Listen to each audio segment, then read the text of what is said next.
What's up, and welcome to the Benchwarmer Pod. Oh, it's not even Benchwarmer Podcast. This is Benchwarmer Channel. I don't know. This is Super Bowl review. This is Yeah, I was gonna not. say we're not really doing a regular episode. We're doing kind of a makeshift episode because your team won the Super Bowl and Wednesday's Valentine's Day, so we're definitely not. We Yes, got plans. yes. Wednesday is Valentine's Day, so me and him both have significant others, and we have to take care of them. So I still am working on her gift. So am I. So she's not here right now, so I'm free to talk about it. I am making her own custom Monopoly because it's her favorite board game. Oh, cute. So I spray painted it purple, got the grass purple, and I bought paint pens. And tomorrow, since I'm going to be snowed in, I'm going to be working on it. That is nice. I will send you a picture. Yeah, I'm going to get her a box of chocolates and a card, and then we'll figure out what we're doing on Valentine's Day. We celebrate it normally. We go out and do something. She has school, so we can't celebrate till Friday. We're not doing it till Saturday either. Yeah, but yeah, she doesn't. We normally go out and celebrate. Oh, you came in at the right time. Good timing. Good timing, babe. Thank you. Ooh, orange juice. You want to say go Chiefs? Go Chiefs. Okay. All right. So, as you guys can see, I broke out the Super Bowl gear. Broke it out. This is from their first Super Bowl. I'm one of those weird people where I don't wear it unless so I'll wear most of my Super Bowl stuff now all off season. And then when the season starts, I'm done. I mean, they beat the same team, so it still works. It counts. You're 100%. Okay, so let's get into this damn Super Bowl. Did you post this on Twitter, by the way? Yep. And I just redid yours. All right, perfect. Yeah. I just wanted to make sure, because I was looking for it. I was like, all right, when is it going to pop up? I need to... What was I say? Okay, so let's talk about it. Let's talk about Super Bowl. What overall? What were your thoughts? Let's go in the overview. What were your thoughts of the Super Bowl? Okay, so the first half, I will say I zoned out. I did not really. It was very boring, but Nickelodeon was roasting the players. It was hilarious. Oh my God. I watched the first half on Nickelodeon, and Dora just pops up out of nowhere. Map, let's find the end zone. I was laughing so hard. I was like, did Dora just sit here and roast everybody for not finding the end zone? I saw Patrick Star and SpongeBob talking shit. I saw the highlights of them. So, I was like, I know you just walked in, but I didn't see you. So I saw the highlights of that. Yeah. I'm going to counter your argument. I know this is going to sound weird, but I don't think the first half was boring. You don't think so? No, and the reason why, because it wasn't a sloppy first half. It wasn't It wasn't sloppy. Yeah, it wasn't sloppy. You did have some timely turnovers. The Christian McCaffrey strip, the Isaiah Pacheco strip. Yeah. But outside of that, it was a defensive game. Like Patrick Mahomes was getting hit. Granted, the Niners had 125 yards to 16 in the first quarter. Like that. It was one of those things where it was just a defensive struggle. Normally, I would say defensive games are boring. But in this scenario, I think there were enough big plays that, like, the pass to Mecole Hardman catch was amazing. But yeah, in between two people. Undone. The 2 or 3 runs that fucking McCaffrey was just running through us.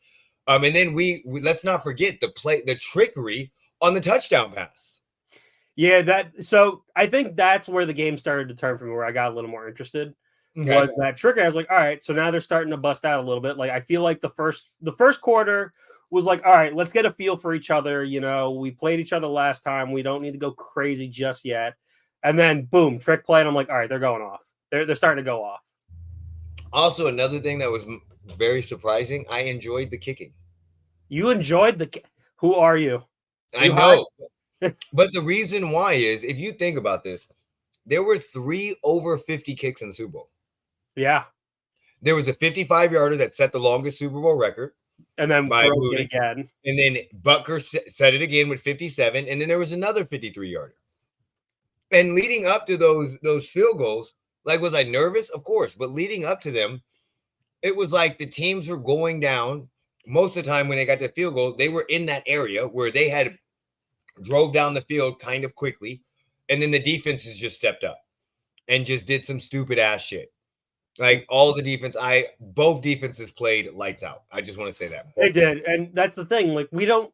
So for the 49ers, they're a very defensive heavy team. They've always been, like, from Patrick Willis and who am I thinking of? Navarro Bowman to now Dre Greenlaw and Fred Warner. Like, they are hyper defensive. Like, their offense, I feel like this has been the best offense they've had in decades since Montana and Young.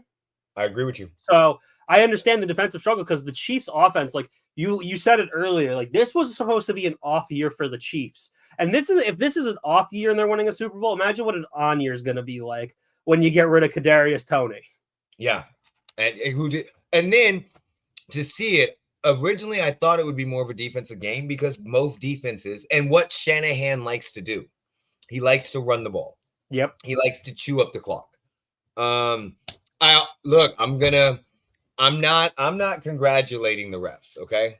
I'm not saying that the refs did a horrible job. But there are two penalties that I have there are two plays that I have not penalties, two plays that I have a huge problem with. The first one is the intentional grounding on Patrick Mahomes. He did not get the ball past the line of scrimmage. He got out of the tackle box and 13 was 3 feet away. So the rules are you have to be outside of the tackle box. Which he was. Those are the rules. Which he was out of and somebody has to be in the area. You could clearly see he was throwing it to 13. Granted, he was falling, but Who's for 13? him to be I forgot who it was. I gotta look it up while you say your thing. It might have been 12. That's Mikolo. I know Mikolo's 12. I know. Says someone else is wearing 17. Yeah, it's Richie James.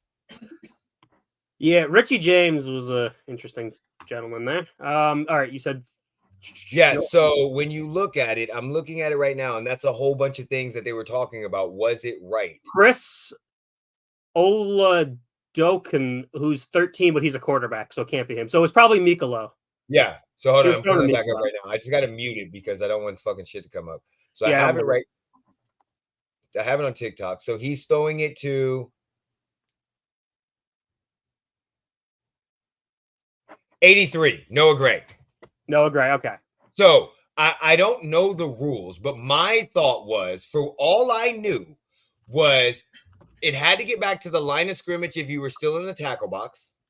But if you're outside of the tackle box and there's a receiver in the vicinity, it's not considered intentional grounding. So I yelled that in the fucking bar, and even a Niners fan's like, I'll give you that. He was outside of the tackle box. So I have no clue. Unless the rules changed, I have no clue on how the fuck that happened.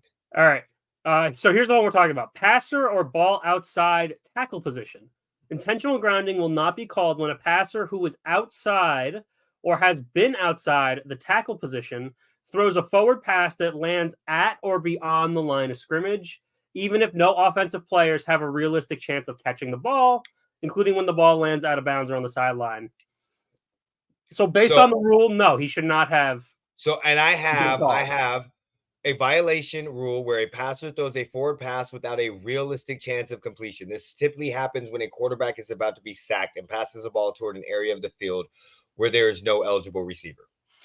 Yeah.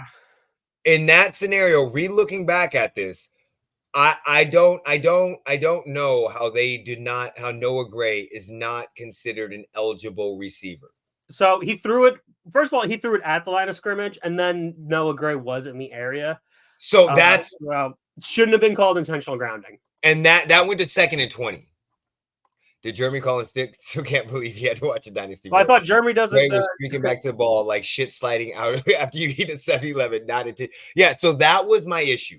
That one, I'm not gonna say. Other than that, the refs called a very, very. It wasn't a bad game. Besides that, that's the only call I have with. Can I get mad on the Trent McDuffie call when they were 3rd and 14? Yeah, that was a bullshit. That was a ticky-tack call, but at the same time, the Trent McDuffie pass block where he blocked and went over, that you could have almost called as holding because he clubbed his arm. So I'm not even going to get mad at that because if they would have called that, I can see where they were going with that. He did kind of change his directory. I can see that. But I just don't know if you call it in that scenario. The other one I'm highly upset with, and I have no fucking clue. Yeah, he was being. Yeah, yes, I remember that. I have no fucking the Juszczyk catch that wasn't a catch. So Kyle Juszczyk, the fullback, caught the ball on the sideline. And it was the last drive before they kicked the field goal in fourth quarter. Yeah, so I actually so you're saying that's not a catch? No, it's not a catch. So I was debating with myself on that one because I was like, all right, he grabbed it, he made a football move technically. What was the football move? Hold on. What was the football That's move? what I was about to say. When he stretched over, that's technically considered a football move, but I'm like, that's not the like. So this is where I'm debating. I'm like, all right, so it's a football move, but at the same point, that's just like he could have also just been like, oh, let me rotate real quick because that's where the momentum is taking. So I'm like, that's like I'm like, that's a little iffy, but I'm like, and then the ball knocked out too. So by that logic, I'm like, if it's not like for me, the move is a football move, but also I'm like, I'm still like, it's not. So this is the problem, and I'm going to see his right here, but this is the issue. This is the issue that you have, okay? And we don't know what the fuck a catch is. We have said that multiple times on this podcast. One does. We have no clue what a catch is. But if you go by the definition of the law, he did not make a football move. He was falling. Yeah. He never was on 2 feet. He landed on 1 foot, off balance, stumbled on the other foot, and fell. So, like, even when they were watching it, I was arguing with the Niners fan. I wasn't even arguing. A Niners fan was talking shit. Like, there was this Niner fan talking shit loud enough for me to hear most of the game. And I really didn't say shit, but this one was pissing me off because I was like, that's not a catch. And he said, that is the catch. He made a football move. And he said it, and I turned around and I was like, what football move did he make? And he goes, and he said, I said, landing is not a move. Because he landed. That's the issue. Rewatch that. That dude landed. So if Calvin Johnson and Dez Bryant, neither one of them came all the way down with the football after they jumped in the air, how the fuck does this happen when the dude fell off of one, landed on another foot, turned around and basically fell and did not complete it to a catch? There's no way in hell you can tell me he had clear possession, was dragging his feet, or any of that stuff.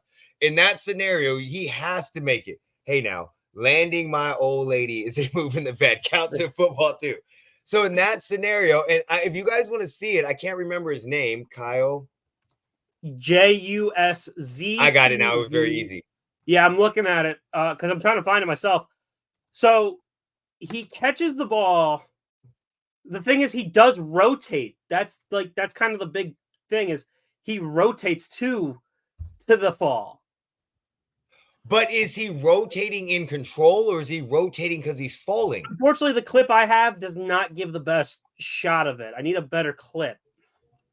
So right here, the Dallas News said in Sunday's night thrilling Super Bowl, a pivotal play took place after the game had gone into overtime in which Kyle Juszczyk reeled in a pass on 2nd and 12. Juszczyk reaching out for a fingertip catch, then pulling the ball in just in time to complete the catch out of bounds. But the problem that I have, Dez Bryant basically said that's not a fucking catch.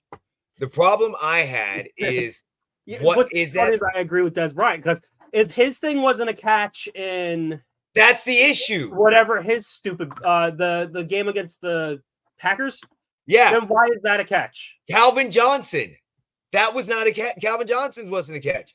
So that's my issue. That's my only issue with it is how in the hell are we considering him falling? See, it better not have footage of me doing it. Falling against, that's like, from what I understand is you have to have complete control of the ball to the ground. You have to land 2 feet and you have to make a football move. Where is the football move?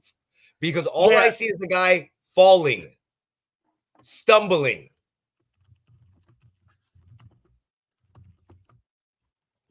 Hold on, there's one play I want to. I got it.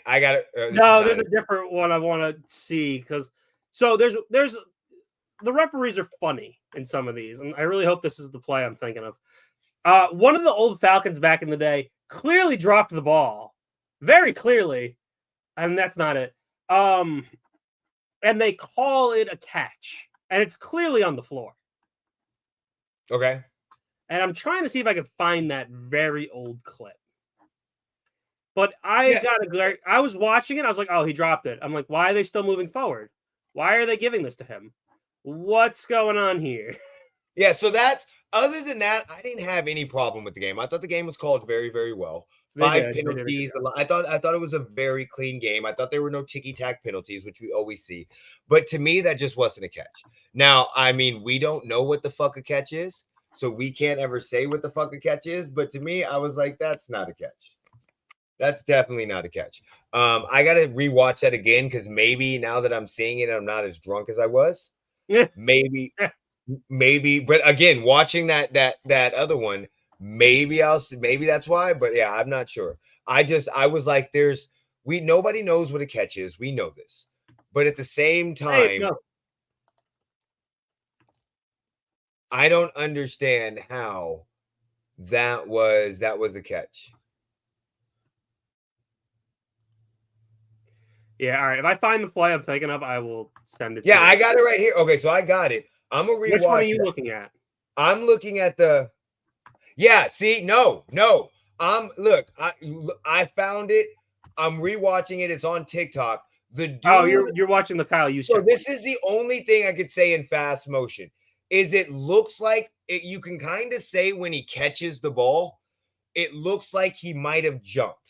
I need to see a better angle so I can slow that shit down because this is on a TikTok. Yeah, that's the problem with TikToks. They're just, you can't. Yeah, so I can pause it.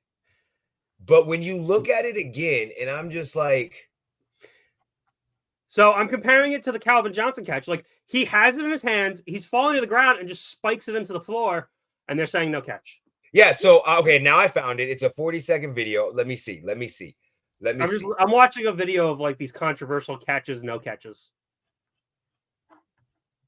Let me see it again. The Chiefs immediately say no catch. Playback speed. 0.5. There we go. Go back. Poor Calvin. This is the Jesse James no catch. Oh, no, it was caught, but downed at the 1.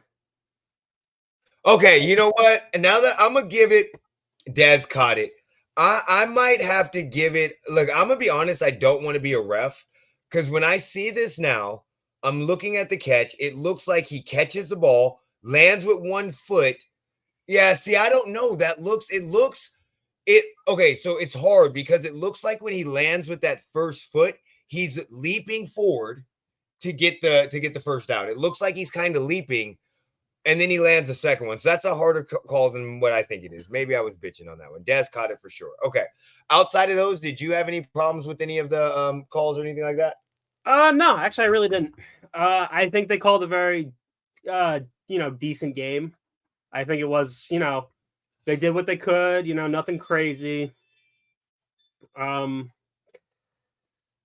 Just a lot of, Shanahan by the end of the game, like there's a part of him that's like seemingly at the end of these big games, he seems to keep dropping something here.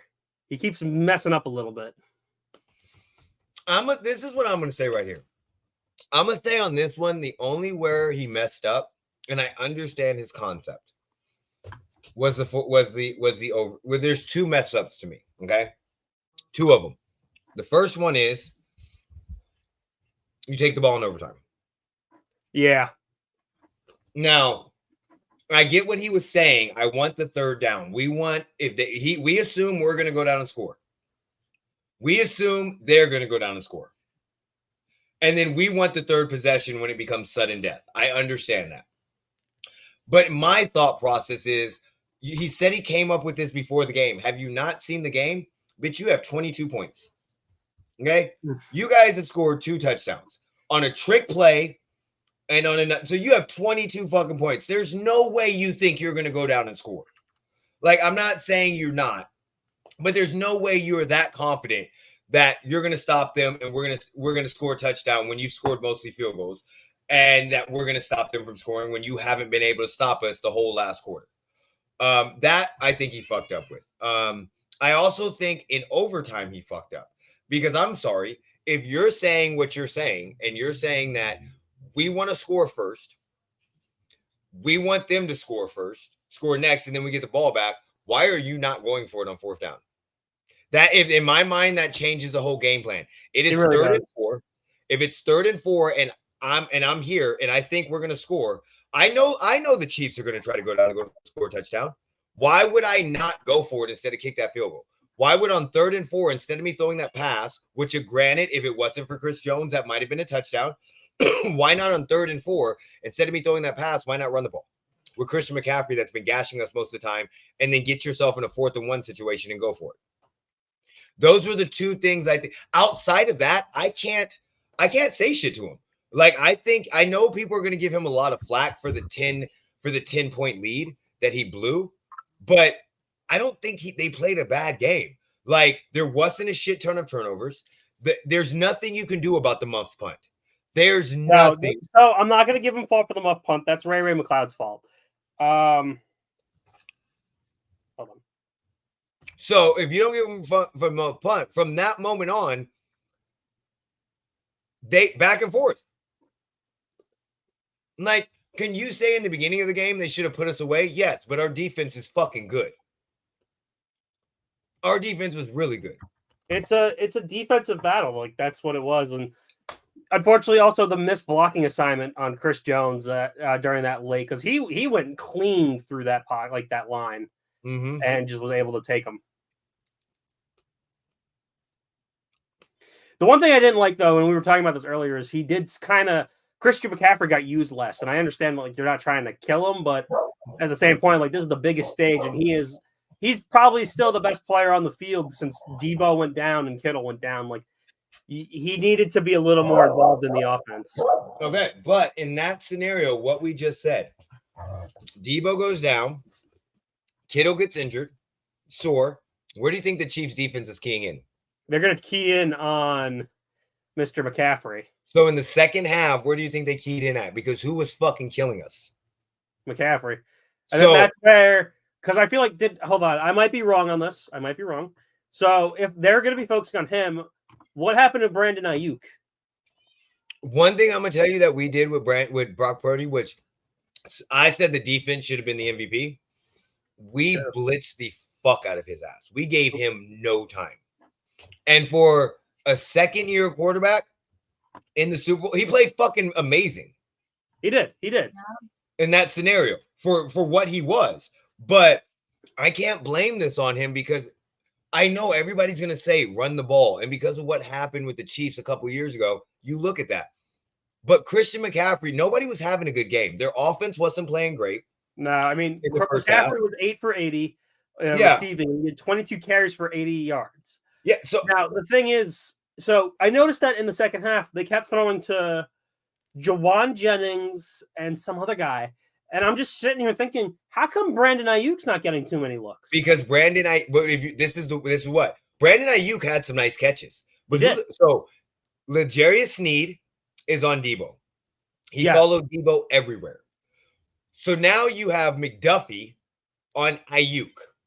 Is McDuffie? I thought he was on. I thought Trent McDuffie. Is he a corner? He is, but he plays. He plays one side.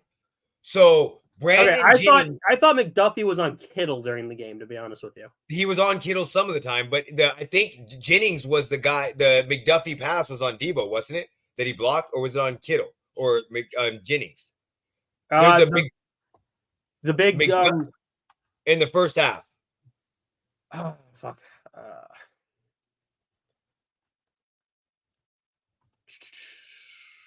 Hold on. Let me see. Hold on. Let me see the Chiefs.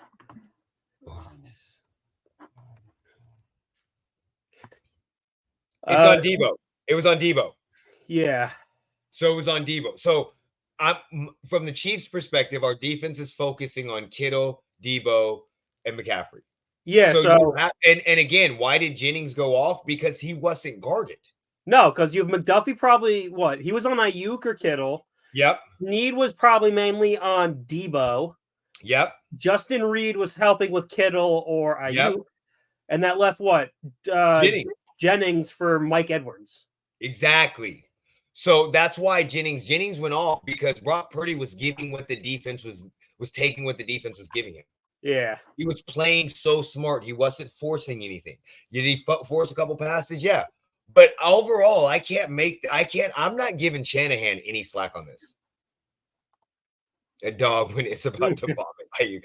I can't, like, I know there's going to be a lot of people talking about it. He had a 10-point lead, but we knew it. Like, my dad texted me at halftime and said, "How do you feel?" I'm like, we played like shit and we're down by 7. So I feel good. But I can't give him a lot of shit on this one. I think he did the difference I think between this game was the levels that we have at quarterback and superstars. Yeah. Mahomes, we had Mahomes. Mahomes put everybody on his back. Do I think Shanahan might not have trusted Purdy as much in this situation? I don't know. But I think the difference was if Kyle Shanahan has fucking Mahomes, the game is over. Kyle Shanahan has Tom Brady. If Kyle Shanahan might have Matt Ryan, the game might have been over. If he had Matt Ryan back in 2016. You get what I'm saying? So, I mean, in this scenario, Brock Purdy, every time Brock Purdy left the floor, the field in the fourth quarter, they had the fucking overtime. They had the lead. Like 16-13, 16-16, 19-16, 19-19, 22-19. That's all the fourth quarter. Like, our first lead was in the second half, and from that moment on, they went tit for tat. Maybe I can be an asshole about some of the calls, like go for it on fourth, don't take it on first. And I saw this. They were light. They weren't. I honestly, like, they're not as bad as they could have been. Like having a passing play when you just need to run the ball and let your field goal kicker take 3 points. I saw this, and I'm gonna call bullshit on this. I called bullshit on this when they said this. They asked Kyle Shanahan if it had anything to do with his defense being gassed, and they said no. I'm calling bullshit because this is what I'm saying right now. They were on the field for 2 minutes. So if we don't they were on, yes, they maybe they might have been gassed because they went up and down the field. But if we look at the timestamp when the Niners did their last drive in the overtime, I think they got it at like 7 minutes. And they gave it back to the Chiefs at 1:57. So you have 5 minutes of game time, 15 to 20 minutes in real fucking life.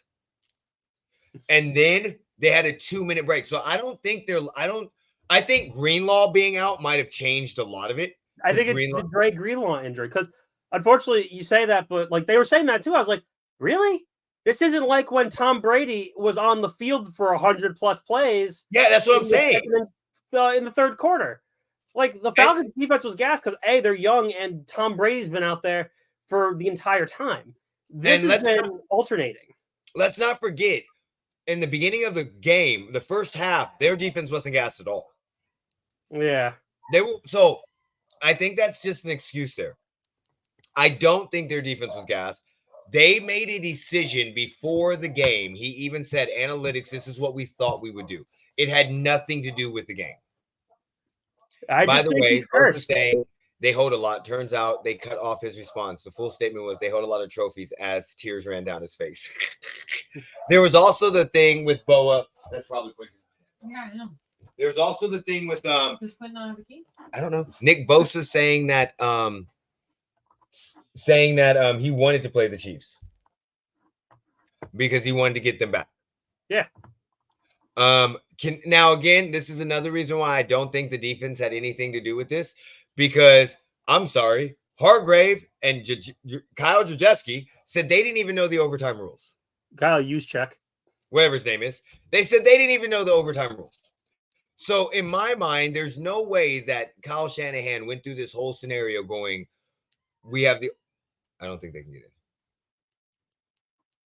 in. Oh yeah, they can't get in. Oh my God. Said the whole time they have the overtime rules. So they did not know about the overtime rules. Hargrave didn't. Juszczyk didn't. What are your thoughts on that? Whose fault is that? The Bills. The Bills for getting this rule implemented. Okay. But the 49ers, like, it's been, as you mentioned, because we were talking about this, the 49ers, you know, they should have looked into it because that rule's been out for years now. Yeah. That's something that they should have looked at. 2 years. That's something you could have known about now since it's been 2 years. Unfortunately, that's a 49ers fault for 2022. Yeah, they didn't take the time to look at it, so that's their fault. So they have the 2022 season and the 2023 season. Yep. Unfortunately, it's the Bills' fault for implementing it when they haven't even used it once. Because ever since then, they've lost every overtime, I believe. And then the 49ers for not looking. Yeah. I'm blaming. Look, I'm going to send out a lot of fucking blame. I'm not blaming. Look, could I blame Kyle Shanahan? Yes. But there's a lot of fucking blame to go around. The players. I'm sorry, motherfuckers. I sit my ass on a chair. Y'all see the chair. I don't even play fucking football, and I knew the overtime rules. Now, granted, I was a little confused on the clock ending. Yeah, the clock management made no sense to me. Because what would have happened was they would have just went to another quarter. So that kind of confused me because I thought that was the end of overtime. Do you see what I'm saying? Yeah. But outside of that, I knew that both teams got a chance to get the ball. So if I know that sitting my ass here, how the fuck do you not know that? And I don't want people to go, oh, because you have time. Bitch, it is a job. That is literally their job to know the rules. Do you know what happens when a new policy comes out of my job? You got to learn it. Fucking memos, tests, all this shit over top of it. So I think it was their fault, the players. And again, this isn't new. Donovan McNabb didn't know there was ties in fucking NFL in regular season. When he tied a team, he literally said, I did not know. Yeah, he's like, I don't know. I thought it was just like every other game I played, there has to be a winner. So this is not something new that these players don't know. I would have never admitted that, ever, ever. And outside, I'm blaming Kyle Shanahan because how do you not prepare for it? I'm blaming the organization for not sending out a fucking memo. I'm blaming all the fucking players. Who's the team captains? How do y'all fucking not know about this? Like one player could have just been like, hey guys, there's new overtime rules. We should look into it. Yep. So, overall, I'm happy.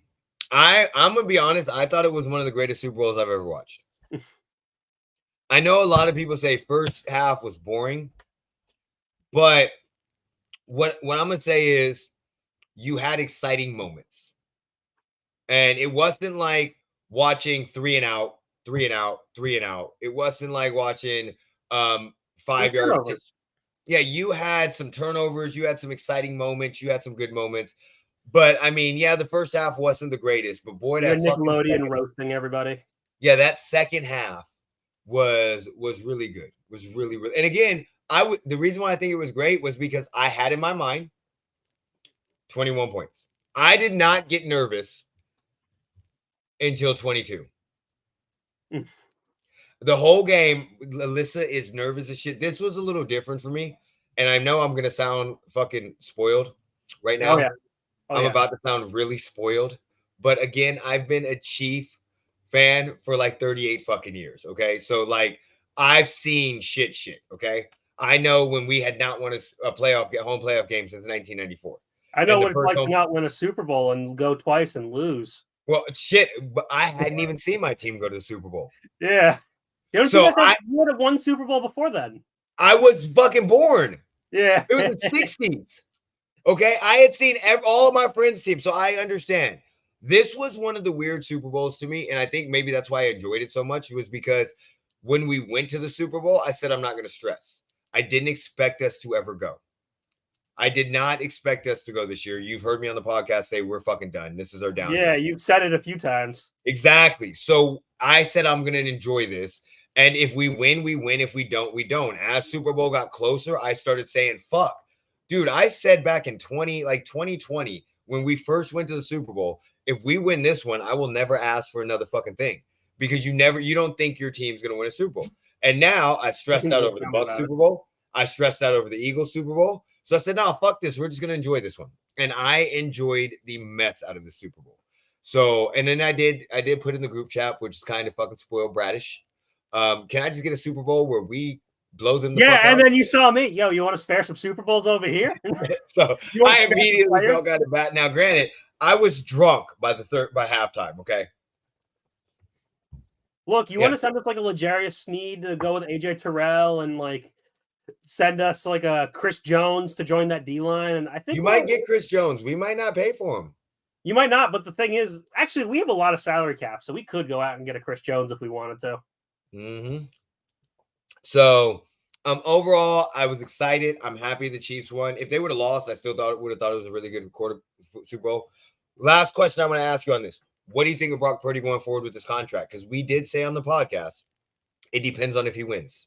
It does depend on so as we were talking also before, Shanahan doesn't really he doesn't splurge on a quarterback.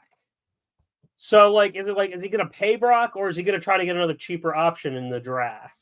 Because if we look over his coordinator and head coaching career, his best quarterback, as we mentioned, was Matt Ryan. And that's because the Falcons paid him already before he got there. But before, he was rocking with like Matt Schaub. He was rocking with Kirk Cousins when he was a rookie. He was rocking with Johnny Manziel. He went out and got a Jimmy Garoppolo, CJ Beathard, Nick Mullins. Like, he always gets the quarterbacks that are cheaper. So, is he going to get just another cheap option, or are you going to try to get him a quarterback? Like, could they get Kirk Cousins? He still has Brock Purdy for 2 years under contract. Yes. So, this is along your lines. This is what I'm thinking. They're not going to pay him this year. No. But if Kyle Shanahan is smart, it's gonna take, because right now he's just gonna build his resume. Yeah. So if Brock Purdy goes to another NFC Championship, even if he doesn't make a Super Bowl, he's already built his resume. He's been to 2 NFC Championships in 2 years. Like, he's already built that. The only thing that he could do is, because Kirk Cousins is going to be a free agent, and he's probably, if he gets signed by a team that to build Brock Purdy, that couldn't be too bad. But I don't know if that's what Kirk wants to do. This is what I would do if I was Shanahan. Keep Purdy. So the reason why is we've seen what you can do with him in a year and a half. When he's relatively young, he's still grasping the game. Fucking Patrick Mahomes said he didn't know how to read defenses when he came into the NFL. So he's still grasping the game. Do you see what I'm saying? He has so much more. Even if this is his ceiling, as far as physical talent, the IQ level can still go higher. He can get smart. You got Matt Ryan at the tail end of his prime. You got Jimmy G kind of in his prime, but he wasn't what you wanted. The numbers with Brock and Jimmy G are very, very close.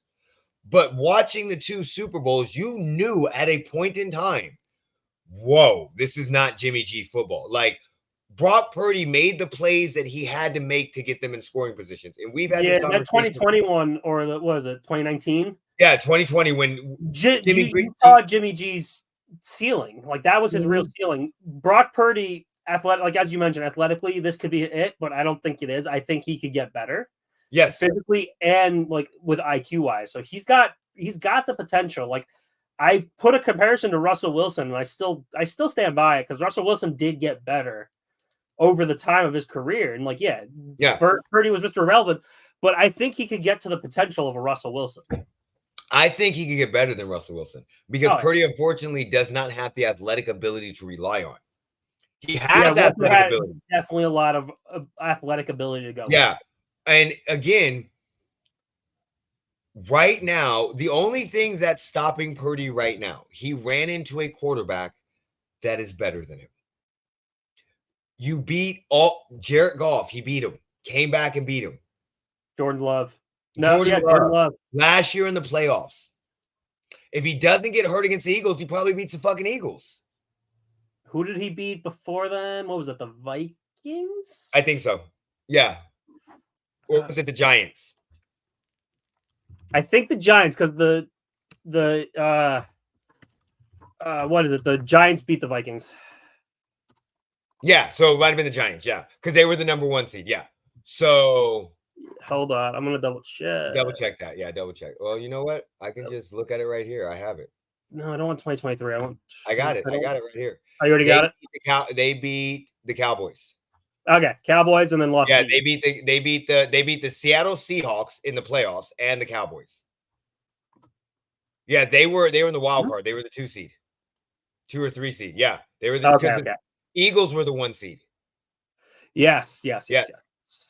So again, I'm just saying he's already outdueled a lot of some of these quarterbacks. Keep him, develop him, and you may in next time you get to a Super Bowl not have this issue. Yeah, because he's already beaten like some of the top quarterbacks in the NFC. That's what I'm saying. With Dak, Geno, he beat Yep. Jordan Love, who could become the next Aaron Rodgers. Jared Goff, Jared Goff, who made Yep. it to the NFC Championship. all of them. So and just you gave somebody that has no quit in them a little too much. Yeah, and that's the thing. Unfortunately, I feel like I think Purdy got put in a good situation because the best talent in the NFC for quarterback wise is what? Dak, Jalen Hurts, and Purdy. Purdy's the best talent in the NFC wise. Yeah, so unfortunately, I don't think he's better. He's definitely not better than Mahomes. I don't think No. he's better than Burrow, not No. Lamar, and not Josh Allen. So unfortunately, Yeah. he ran into the powerhouses, and that Yep. really messed with him. I agree with you. All right. Any other thoughts on the Super Bowl before we get off? I told you I wouldn't keep you on here too long because I know it's 10 o'clock there. I got some dinner to go eat. Well, we were talking about something big beforehand too that we were going to mention. I can't even remember now because we talked so much. Oh, the Madden series. I know that.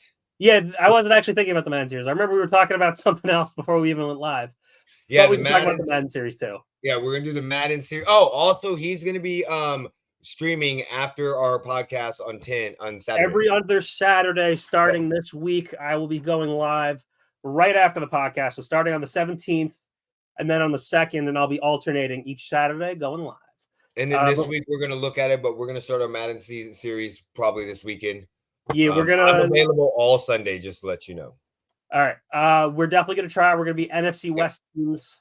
Yep, NFC West teams. I'm gonna be the Seahawks, he's gonna be the Cardinals. Yes. Because I've been doing it on my own. Well, if you don't have anything else to say, I appreciate you jumping on here talking this with me. Of course. And you're here, so whenever you're ready, you can take us out, buddy. Take me out, coach.